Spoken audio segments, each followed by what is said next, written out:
This is my review on Mission and Fuck. I got the title wrong. I was going to say Mission Impossible Fallout, but then what I meant to say is Mission Impossible 2. I'm sorry. I haven't slept tonight really, and I'm a little confused. I'm that much. I haven't slept that much tonight, and I'm a little confused. Please subscribe to my channel. And this is my review on the Amazing Spider-Man movies 1 and 2. Titled as Amazing Spider-Man and The Amazing Spider-Man 2. And why I'm giving them a 10 out of 10 for being the right amount of stupid for me. Of mindless fun. Like the Mission Impossible movies, majority of them. Yeah, well, no, all of them. All like that. The movies, Mission Impossible, so, these films are a mess, but they're a very clever mess. They're a serialized mess. Like, they do connect and tell the story in a series of serialized series, while also being a mindfuck of a mess at the same time that makes it kind of unique in a way, the storytelling.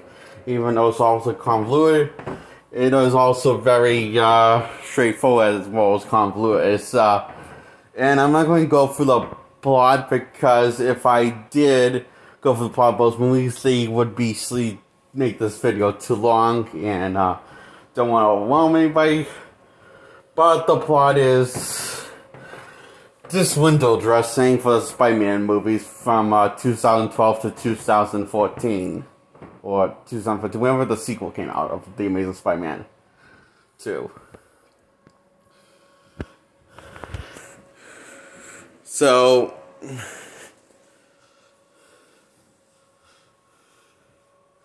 the first one is a clever retelling, somewhat clever in a way, or also somewhat dumb way in a way, of retelling. In fact, actually the whole franchise for the first two is a retelling of Spider-Man's origin story.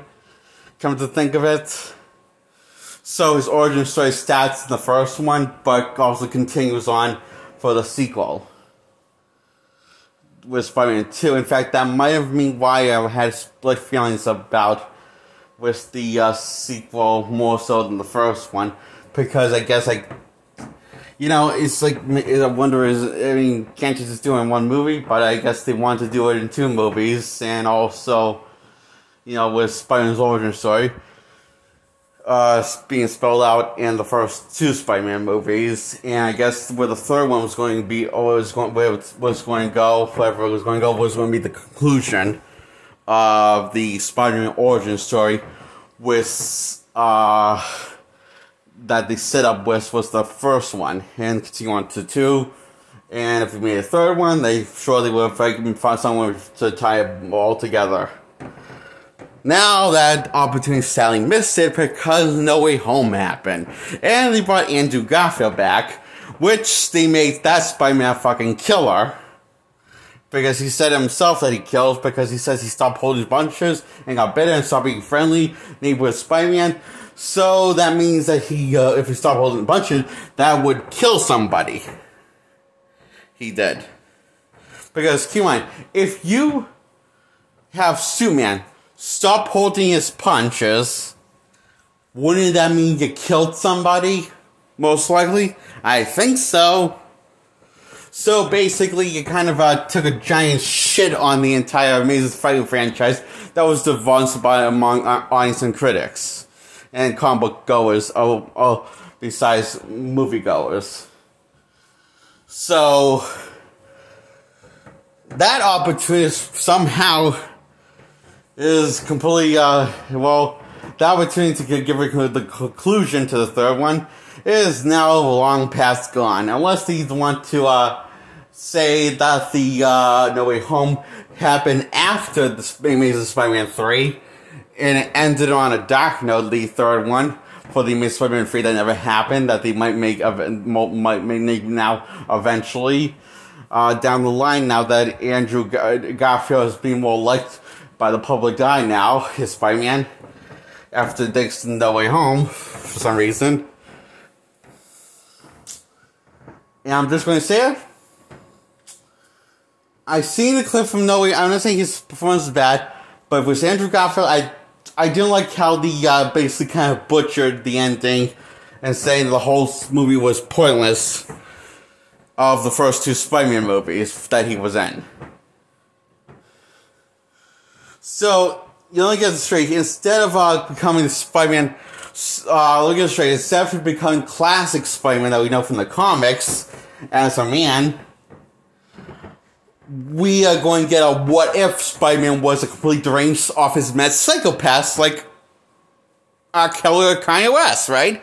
That's what we're getting for Spider-Man. Okay, it came from Andrew Garfield. Great, fuck me.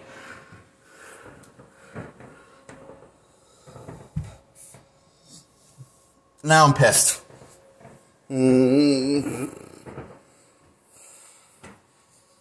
I know people like the writing for Andrew Garfield's Spider-Man for No Way Home, but I think the reason why I like it because it completely took a giant shit on his movies franchise.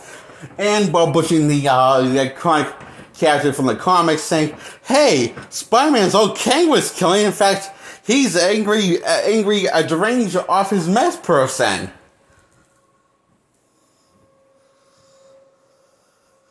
Yet he still jokes a lot. He still jokes. When he's Spider-Man, ha ha ha ha ha. Oh my god, this is a very disturbing picture of the Spider-Man.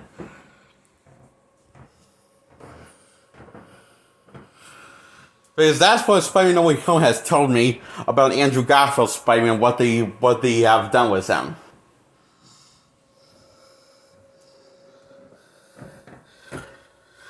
So, yeah. Fuck me. What? Takes a big blow on the franchise? Imagine if they did that to Tom Holland or Maguire. Yeah, we'll make Spider-Man a killer. And we'll make Spider-Man a killer, and we'll get angry and bitter. Imagine if they did it with Tom Holland or Maguire Spider. I get a feeling that wouldn't go as well smoothly for audience. Probably because they're more like them like Andrew's Spider-Man. And more popular with the comic fans and moviegoers and critics. Well, because the first time, then all the bigger figures in there shows, you know, like, well, their Spider-Man was more consistently written well than Andrew's was. Ever. And did better job, like for better or worse, did better job telling a coherent narrative and free extraction for any of Andrew's ones came close with their movies. So, but you know, let's just retcon everything in Amazing Spider-Man 2, and you know, also taking a big piss on the characters that personally, I like Andrew's Spider-Man, but I don't really like. I can understand why people don't really correct because like the movies don't exactly told a coherent narrative, but then again, Neil Maguire just told a more coherent narrative than Andrew's did.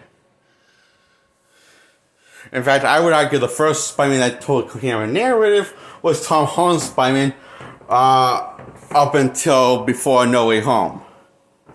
Based off what I've seen of Spider-Man No Way Home. It looks like a colossal mess.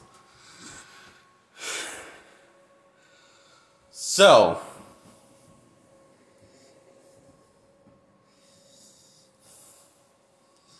what did I learn today? I've learned today that people can be up their own ass about Spider-Man.